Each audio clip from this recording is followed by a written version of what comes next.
this just in, it is big breaking news. Welcome. It is Eric Erickson here, Atlanta's Evening News. There is new archaeological evidence that has come out of the Middle East today that it appears to show Adam and Eve were tossed out of the Garden of Eden, not for actually eating the apple, but for drinking pumpkin spice. That it looks like there's some credible archaeological evidence out of that. So you be on notice that pumpkin spice is what gets you banished from the promised land. Just so you understand here. All right. Now, we need to give you a quick radar update. We have Hurricane Dorian completely enveloping I-95 at this moment. All of I-95 from Jacksonville up past Savannah to Ridgeland, essentially, the exit you get off to for Hilton Head. All of it is inside Dorian right now, the outer edge of Dorian. Hilton Head fully inside the outer part of the hurricane. Savannah as well, Skidaway Island, Tybee Island, Port Wentworth, it's coming for you. Brunswick as well, Fernandina Beach, St. Mary's, St. Simon's, Sea Island down there, all of that inside the hurricane right now. High winds, waves, the like all around the coast, miserable. They have reopened I-16 towards Savannah, but are urging people not to go in that direction. They have reopened I-16 because they need to get power trucks and whatnot to the coast expeditiously. And that's the easiest way to get them down to the coast. But they don't want you heading to Savannah, at least until tomorrow or so. This storm is still moving very, very slow. Now, I want to discuss up front Waffle House. Every once in a while, Waffle House, you get these stories out of the media of like, did you know this place existed? What is a Waffle House? Of course we knew Waffle House existed. And so I want to make sure you are aware of this thread of how everything goes. There's a big story in USA Today, but I actually found this Twitter thread to be much more interesting. Waffle House is not a for-profit, or it's not a publicly traded company. It's privately owned.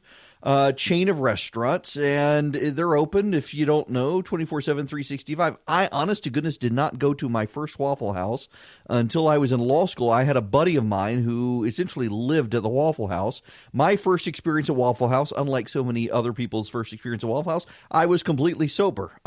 Subsequently, it varies depending on who I'm with. Nonetheless, they've got a reputation for emergency preparedness, and the federal government actually looks at Waffle Houses to try to determine just how bad a situation is as far as the availability and sustainability of accessing areas. Waffle House has what's called the Waffle House Index. Now, what happens is jump teams of operators from Waffle House get ready.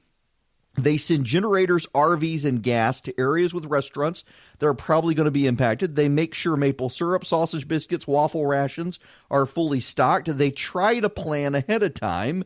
And again, they're used by the government oftentimes to determine how bad a storm is. So, for example, state, local, and federal governments use what they call the Waffle House Index as a barometer for how quickly a community is going to recover after disaster.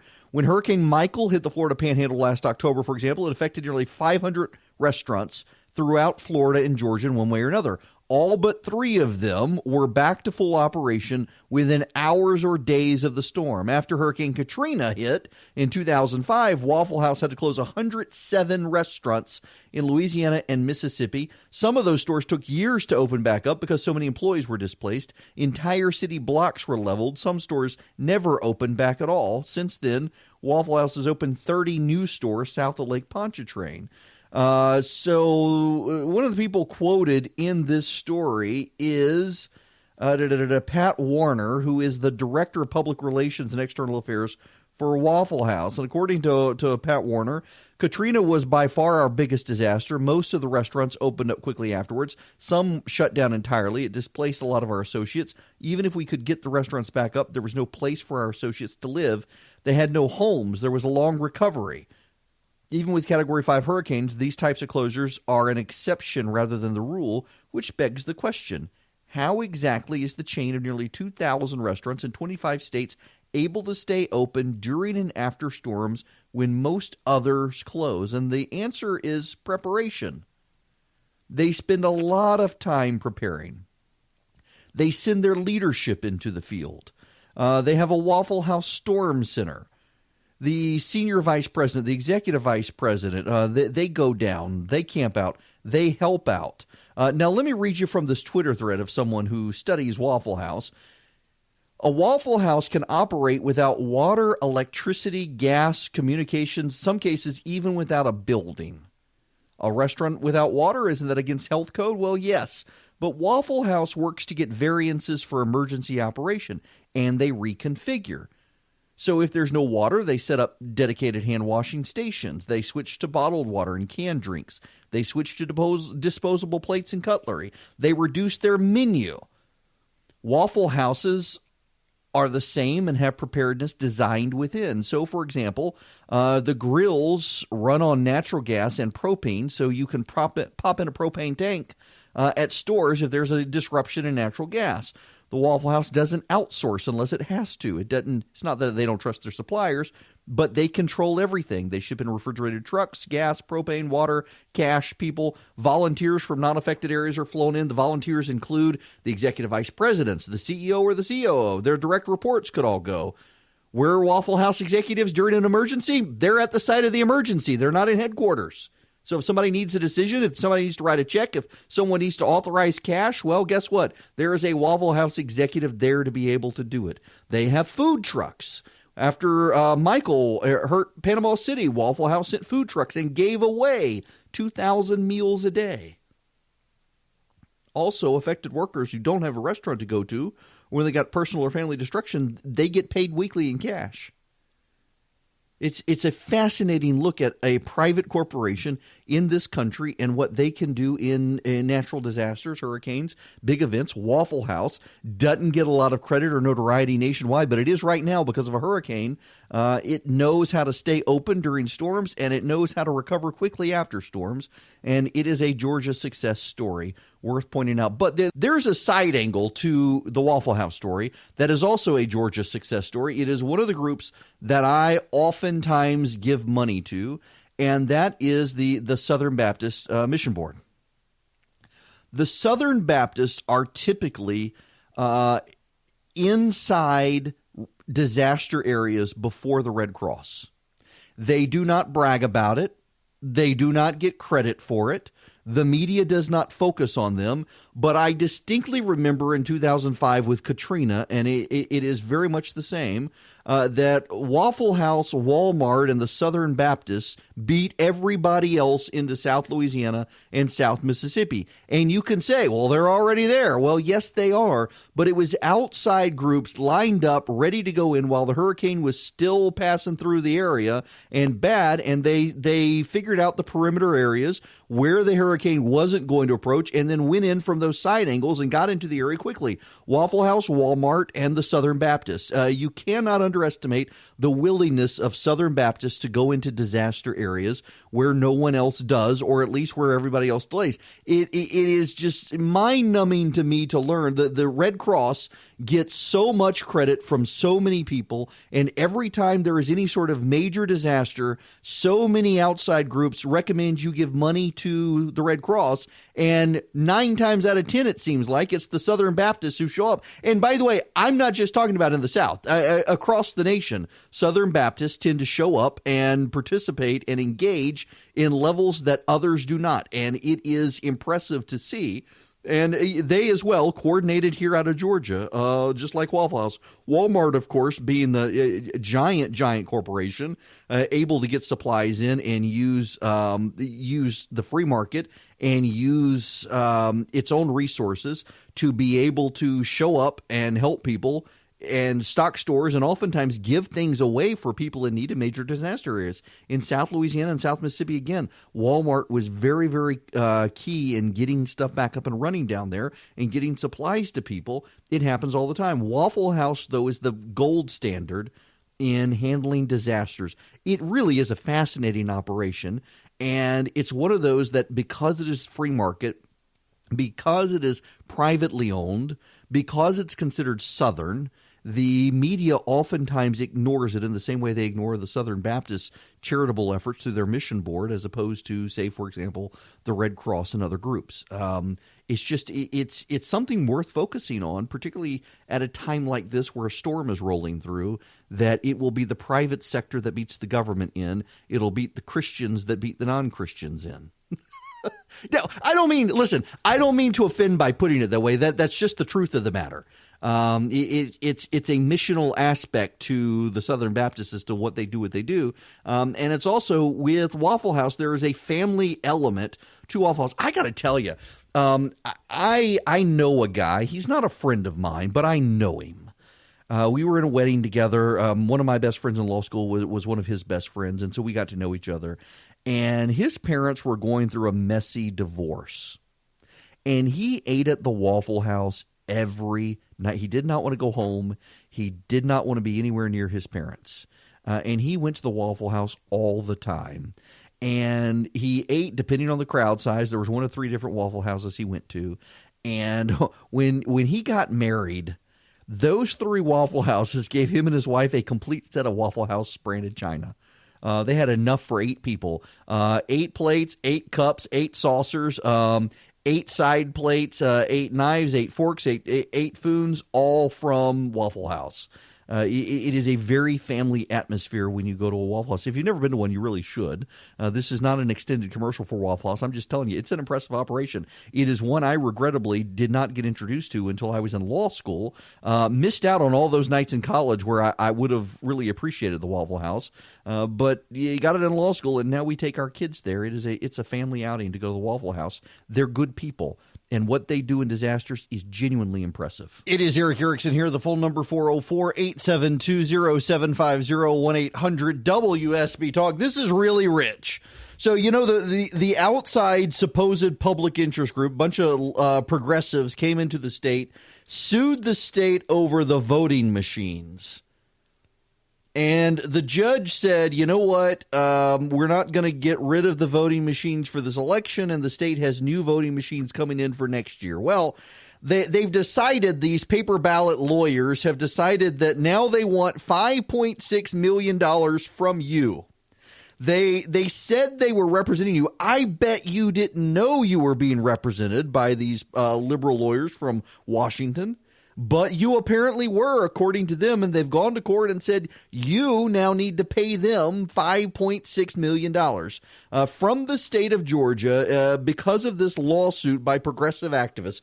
This is that lawsuit the Democrats backed. They don't want to raise your taxes, they say, but they want you to pay a bunch of liberal lawyers $5.6 million for not getting what they wanted in court. They claim they actually won because the judge said that the machines are bad, but the judge didn't actually tell them to take on the ballot, get rid of the electronic ballots for this election and go to paper ballots. No, she said, we can't get rid of the electronic ballots this year, and they got new electronic machines coming next year, so we're not going to give you the paper ballots that you want. And yet they want $5.6 million of your money.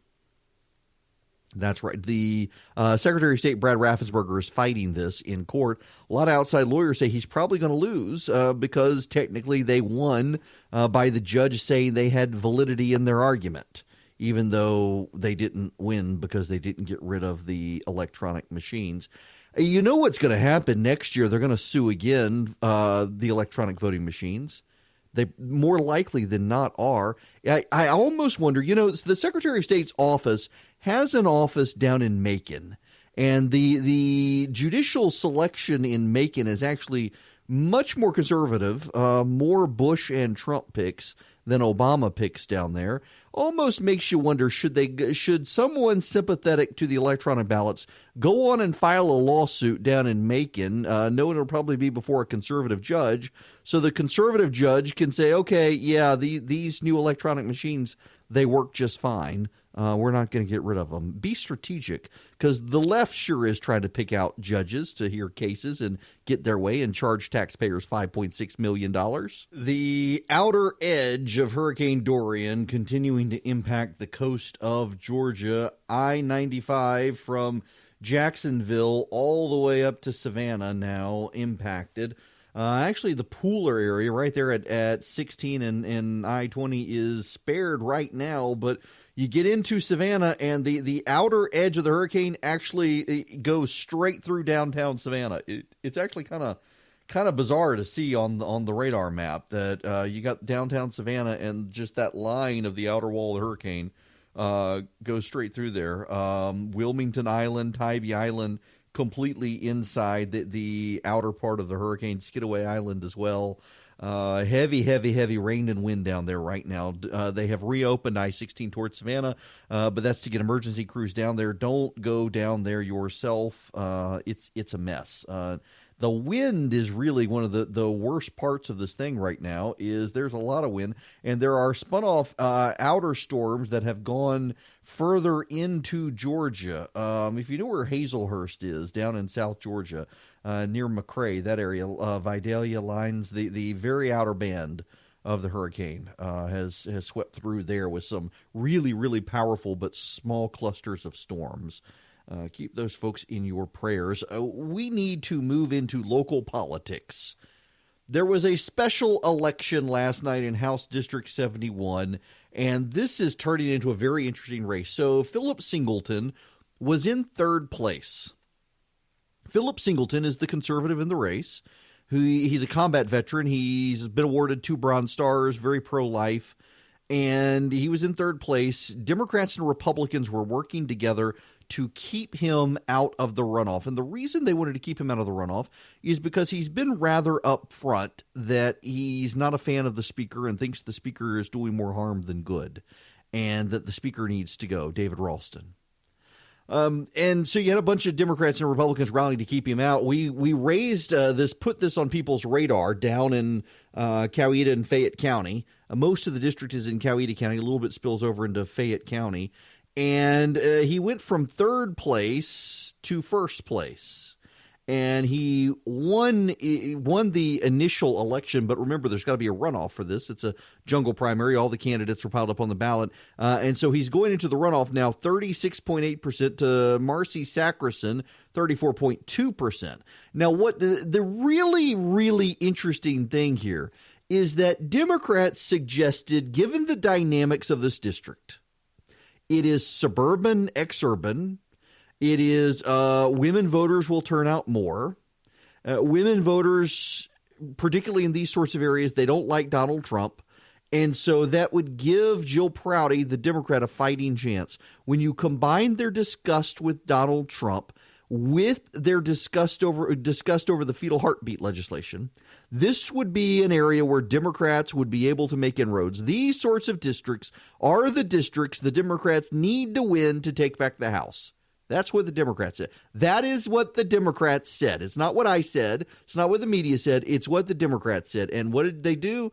The Democrat lost. The 2 people who support the fetal heartbeat legislation won. So Marcy Sacrison, Philip Singleton, they will head into a runoff. Singleton is not supported by David Ralston. Sacrison is. She got money from David Ralston. I think he just assumed she was going to win because she is Lynn Westmoreland's daughter, the former congressman.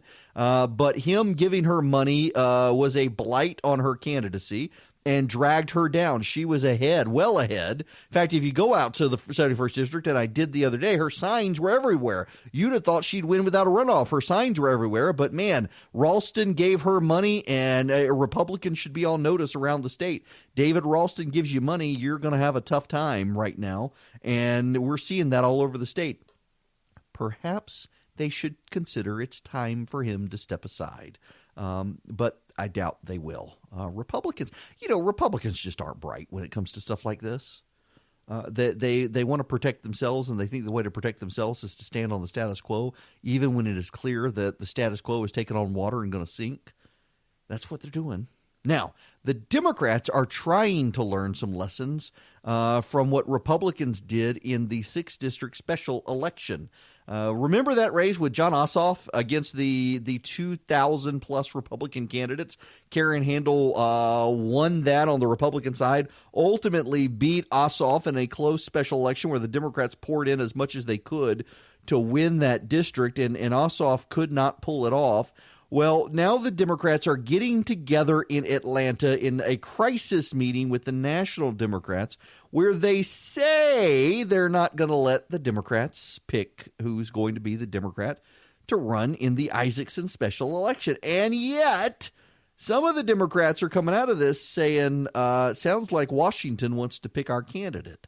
By the way, at the top of the hour, I want to talk to you about the Georgia 400 expansion. It's kind of funny to me that Georgia 400 was for the longest time a toll road, and now they want to build toll roads on Georgia 400. We'll get to that in a little bit. But, okay, so Democrats are meeting in Atlanta with officials from the Democratic Senatorial Campaign Committee and the DNC. These groups want to pick who the Democrat is going to be to run in the Isaacson seat. They're really, really concerned about a situation where the governor picks someone to replace Johnny Isaacson. That person is able to serve January to November, build name ID as an actual senator, raise money as an actual senator, and then you have 3,000 Democrats who all want to get advanced to show up and try to beat them. And what happens is the Democrats divide themselves up 5 ways to none, and the Republican incumbent senator is actually elected. They're deeply worried about that. So what the national Democrats want to do is they want to come down and they want to pick the winner in advance. Now, I got to tell you, I am at least intellectually consistent on this. I think primaries do a good thing. I think primaries force candidates to do a better job. Take the 6th Congressional District. There are a lot of people I know who are mad at me for backing Karen Handel again in the 6th Congressional District, considering she lost against Lucy McBath. And I get it. I do not think it was her fault. I think there were external factors at play. I think that the outside groups abandoned the ground game.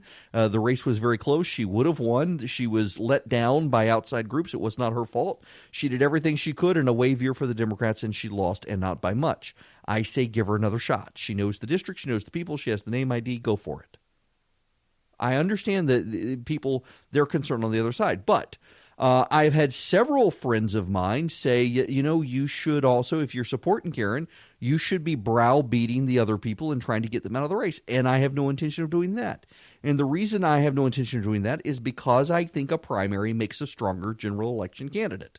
Now, there are people who say, well, they're going to spend all their money in the primary and they're going to have none for the general. I get that. That's a valid concern. But I think it is far better to vet the candidates through a primary process than it is to have them run without a primary. And essentially, that's what the Democrats want to do, is they want to deny someone the clarifying process of a primary and thrust them into what is essentially a general election without having been vetted. And their excuse is that, well, you're all going to be on the ballot together. So what? I think what will happen otherwise is, let's be honest here, the Democrats do not have a strong bench right now. That's just the honest fact. Name a major, with the exception of Stacey Abrams, name a major Democrat in the state. There really aren't any. Maybe you can say Michael Thurman, who is how old and been where and done what for how long, when, huh? John Barrow, same situation, becoming rapidly perennial candidate. Who are the prominent Democrats in the state of Georgia? There really aren't any. You're having to go down to people like Sherry Boston, the DA in DeKalb County, who, by the way, is super sharp and would be a formidable candidate if she decided to run, but she's not exactly someone with high statewide name ID. So who are you going to find? Well, the problem is, let's say you throw in, let's say you were to throw in Sherry Boston, John Barrow. Let's throw in Michelle Nunn and Jason Carter as well, because those are the names Democrats are really, really pushing. Jason Carter and Michelle Nunn. This is Sam Nunn's old seat, by the way. You throw all those people in, and what happens? They all have to pile on each other to try to distinguish themselves, because the Republicans are only going to have one person in the race, whoever Brian Kemp picks. And if those people aren't tested in this election through this sort of primary process, the Democrats have no opportunity to grow their bench. So put them in there, force them to fight it out, vet each other through opposition research. The cream rises, and they find good candidates and start rebuilding their bench. Now, maybe I shouldn't be giving them this advice because this is sound good advice, but it's ridiculous for the outside national groups to come in, particularly because they live in a bubble. They don't know Georgia. They have no idea what Georgia values mean, even to Democrats, and they're going to try to handpick somebody from Washington. That would be the kiss of death. And yet that's what they're trying to do. Not smart. You guys know the difference between a grassroots and an astroturf group, don't you? The grassroots group is authentic people on the ground who care about an issue, get fired up, and try to take action. An astroturf group is typically a group out of D.C. that comes in and pretends to be a grassroots group. It's astroturf. An astroturf group has sprung up going after Georgia Power. I actually support Georgia Power on this issue. They want to raise their base rate from $10 to roughly $17. And you say, oh, it's going up. It hadn't gone up in 30 years. Actually, I take that back. It's gone up $2 in 30 years. And the problem is you got a bunch of rich people who are putting solar panels on their roofs, and they're not paying into the grid. They're forcing Georgia Power to buy power off the grid from them if they have excess power, but they're not actually paying to maintain the grid. And that's kind of what the base fee goes to. If you have a house and you want access to power, even if you don't use the power in your house, well, you got to pay something to maintain the line to your house and maintain the power along the way. And it's divided across all power customers. And it hadn't been increased in a very long time. And this is one of the problems, Europe is having this problem with people with renewable energy. They never contemplated this. They forced power companies in Europe to buy back so much power being generated by windmills and solar panels and whatnot that aren't connected to the power company, that it's causing all sorts of havoc. And lines are degrading. The power companies don't have the money to fix the infrastructure. Look, I don't want to pay it either, but it hadn't been raised in 30 years. And now this AstroTurf group is coming in trying to make you be convinced that Georgia Power is bilking you out of a bunch of money, which actually isn't true. And it's still more reasonable than the other groups out there. It's very, very interesting to see listen, I support solar power, solar, wind, you name it. You want to burn cow dung and boil water and twist turbines from that? Go for it. I'm okay with it. Find some unicorn farts to do it. Go for it. And I don't think Georgia Power cares. Heck, down near me, they're building a massive solar farm. But what happens is these companies come in, like Elon Musk has a solar power company now, and they rent your roof space, let you get power from the solar panels, and then they hire a bunch of lobbyists, go in and demand that the legislature force the local power company to buy power from them, whether they want to or not. They got their own solar power companies. And then they take people out of the cost, which just causes the rest of us to pay. It's kind of like all the rich people who got their Teslas with the tax break, and then they weren't paying the gas tax anymore. So the roads, we had less money to pay for the roads that all of us are using because the rich people got the tax break for the Tesla. I like Teslas, but Lord, that company, I would want nothing to do with that company. When we come back, speaking of roads and traffic, let's talk about Georgia 400, what the DOT plans to do with it, and the rest of the toll roads. Hello and welcome. It is Eric Erickson here, Atlanta's Evening News on WSB. The phone number, if you want to be part of the program, 404-872-0750, 1-800-WSB-TALK. Hey, by the way, just to keep Charlie on his toes, you can call 877-97-ERIC in the morning. Although I think he's going on vacation, so. Yeah, absolutely. If you want to talk to Low T in the morning. Sorry. Okay, I got to talk about, before he disconnects me from the radio, I want to talk about Georgia 400 for a minute because this is turning into a thing up there. So there is that road. What is it? Encompass. What is it? Encore. The bridge over the. It's a pretty bridge. Basically, one lane in each direction, right there on the other side of Topgolf in Alpharetta. I was there this weekend, and so. They want to put a lane. The Alpharetta wants to put an on-ramp to new toll roads. And let me pause here and just say, I find it really, really, really funny that we are considering putting tolls on Georgia 400. For those of you who are new to the area, Georgia 400 was a toll road. It was the most bizarre toll road you would ever encounter in your life, in that you could ride on the entire course of the toll road, and as long as you got off before Lenox Road, if you were headed southbound, you didn't have to pay a toll. And if you got on just north of Lenox Road and drove north, you didn't have to pay a toll. It was the craziest darn thing. So they put this toll, undoubtedly, they put it right at Lenox and Phipps. And if you wanted to go shopping at one of the big malls, you had to pay the toll. And the rich people from North Atlanta would pay the toll. And coming in and out of the city through 400, they'd pay the toll. Well, the toll paid for itself, and the way the road was designed is when the toll paid for itself, it would go away. Well, they kept extending it until finally people, I think they started threatening lawsuits and whatnot, and the toll had to come down. And this hasn't been in the last 6 years or so. They tore down the toll. If you're just north of Lenox, you've got that huge area, that expansive area with little buildings and stuff. That's where the toll plaza was. Well, now they're thinking of turning the toll road into a toll road again. And they want to put lanes on both sides. Unlike the reversible lanes on 75, they want to do what's happening on 85 and have lanes in both directions, which isn't a bad thing considering the amount of traffic on 400. Now, listen, I'm kind of ridiculing this because they probably never should have gotten rid of that toll to begin with, but this isn't a bad idea. They're doing that massive interchange overhaul at 400 and 285. It's going to screw up traffic for years longer. They might as well go on and do this. The amount of traffic. Now, I should tell you, I get hate mail every single time I talk about toll lanes. People call them Lexus lanes. Only the rich people can. Speaking of, did you hear about 85 earlier today? This morning, it was Mark Aram who noted it, actually. The toll, it's an adjustable toll. As more and more traffic gets bad on the interstate, the toll goes higher. They try to price it to keep people out of the toll lane so that the traffic keeps flowing in the toll lane at 45 miles an hour. The toll got up to $17.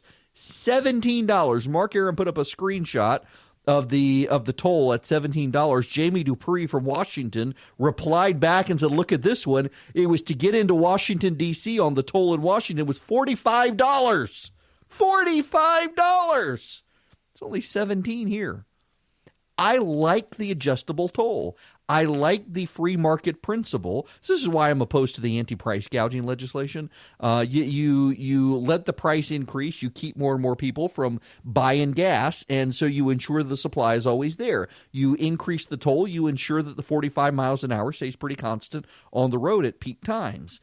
But they want to expand these, and people send me hate mail all the time when I say it's a good idea because they think it's just it's a fancy way for rich people to get around. Well, the tolls ultimately pay for themselves. Build the toll roads, and you're allowing the rich people to get out of the major traffic and free up those lanes too for the rest of you who are too cheap to pay. It's not like it's super expensive, except at times like this where it was $17 for a brief period of time. It wasn't even a long period of time.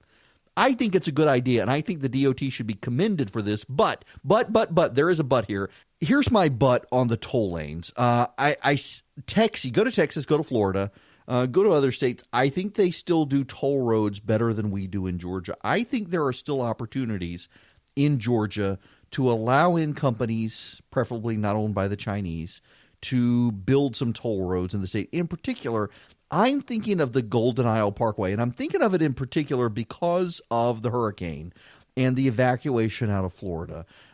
So you've got US 23. It leaves Macon, and it runs through Cochran and Eastman, McRae, and it goes all the way down to the coast. It ends in Brunswick, essentially, the Golden Isle Parkway. And you can bypass the 95-16 interchange going down that way. And the Golden Isle Parkway, it's a combination of roads. Starts at Highway 23, and then it becomes 341, and then it becomes US 25, goes all the way down to Brunswick. And I just think that we should have private tolls in Georgia, or let the DOT do it. But I think we've got the capacity, particularly in the southern part of the state. They're building an inland port in Cordele. And the way the interstate is structured right now, for example, you've got to take from Savannah, from the port in Savannah, which they're also deepening and widening to bring in more tractor trailers and more cargo. You go up 16 to Macon, where they're relaunching, rechanging the interstates, and then you go down 75 to Cordele. Or if you really want to, you could take US 280 from Cordele through Abbeville, McRae, and the like, and go all the way over to Pembroke and I-16 there. I don't understand why we don't turn some of these into big tolls, big highways. Now, there's not a ton of traffic down there right now, but I kind of think the if you build it, they will come approach works for these sorts of situations with tolls, particularly if you're letting the state and a public-private partnership do it. And the same is the Augusta to Columbus route through Macon. Now, they've been building forever, expanding US 80 and the like, but it just seems like there's opportunity with a lot of land down there, a lot of farmland, to build some private tolls and speed people around. You know, the other thing is forever and a day, they've been talking about an outer loop from 285.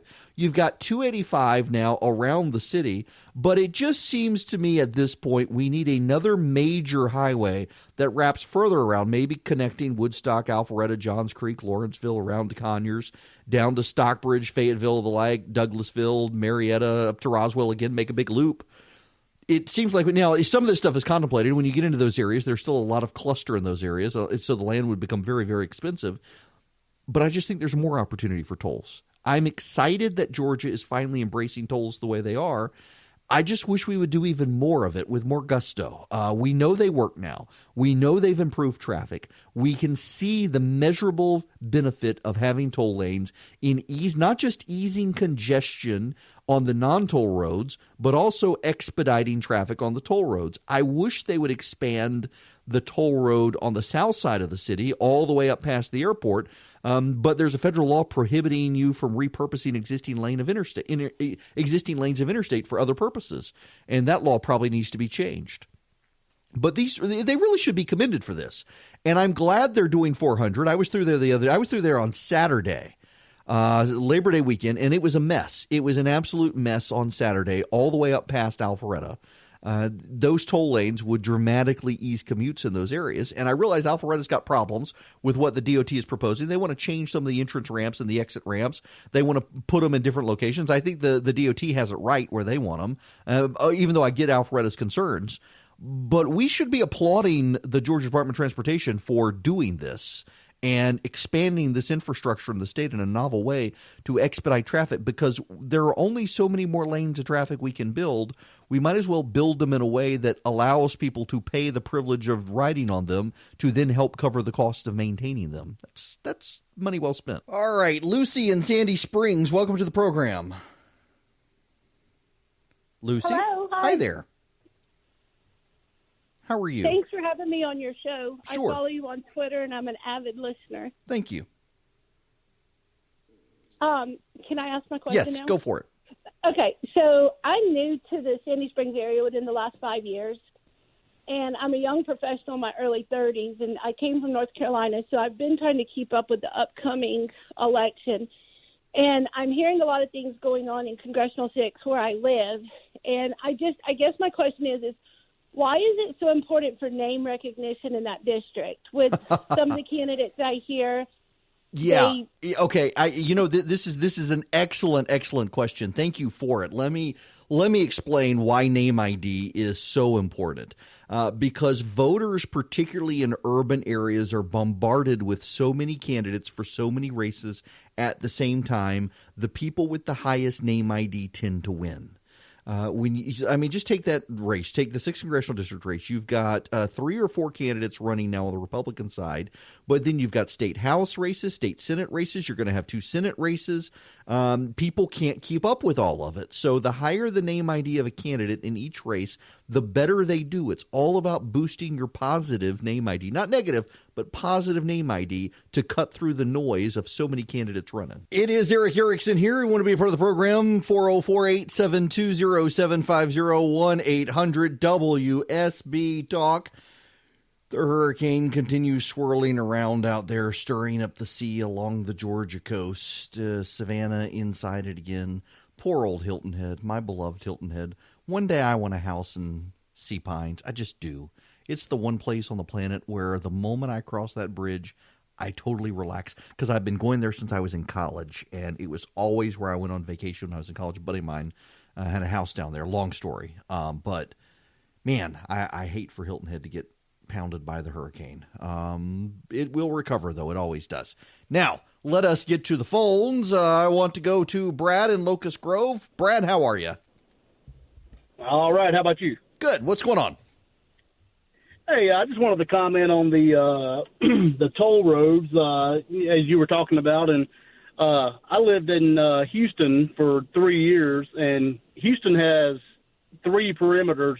The third one's almost completely finished now. Mm-hmm. And the middle one and the outer one, which is almost completely finished, are both toll roads for the most part. And they really relieve congestion so much compared to not having them. I mean, like, with Atlanta only having one, it is, in my opinion, that's the best route to go, is adding another perimeter as a toll road, Yeah, and although I got to tell you, there's a big scandal in Dallas because one of the toll roads in Dallas now has so many people using that toll road that it's actually slower on the toll road than it is the regular road, and people are livid. So you do have to do it carefully. Yeah. Just compared to to what I've seen out there and what I've seen in Atlanta, it's just that's just what I've seen. So, but I mean, there's numerous ways to do it, but I understand what you're saying too. I've seen that part of it as well. You will not be surprised to learn, and thanks, Brad, for the phone call. You'll not be surprised to learn I'm already getting hate mail from people who hate the roads and consider them a tax on the poor, an insult to the poor. Can I be rudely, obnoxiously honest with you on how I see this? And I'm going to offend some of you who are friends of mine, regular correspondents with me and the like. And I don't mean to, but I'm just going to tell you exactly what I think. Ooh, do I even say this? Yeah, okay, I'm going to say it. There are people who can't afford to be in the toll lane. There absolutely are. And they can look over and be jealous at the people in the toll lane. Or they can look at the people in the toll lane and they can say, you know what, one day I want to be in a job where I can afford to pay the adjustable toll. There are people who are in the toll lane who can get to their office quicker and be very productive. And it sucks for the people who aren't in the toll lane, but I see no reason to punish the people who can afford the toll lane and to be stuck in the lanes with everyone else, particularly when you're in situations where, let's see, MARTA only goes up and down and to the side, and one little branch out. The bus situation is crummy in Atlanta. I like the toll lane. You can be jealous about the people who get to ride in the toll lanes and envious of them and say, well, what about the rest of us? Well, you know what? Go get a sticker and drive in the toll lane. And if you can't afford it, don't drive in the toll lane. But I think the toll lanes are good, and they get people to their jobs productively and efficiently and allow people to pay extra to get there. And if people want to pay the money and get there, well, God bless them for doing it. Many of them are people who commute into the city and provide benefits to the city of Atlanta and elsewhere with their sales taxes when they go out for lunch. When they're working downtown, they go home to their suburbs. They want an efficient way to get downtown, and this is it. Or, hey, let's just dig up all the private land and shutter all the businesses on the sides of 85 and take all those businesses, all those lands, and put those people out of work so we can have just more general access lanes. I'm totally fine with the toll lane.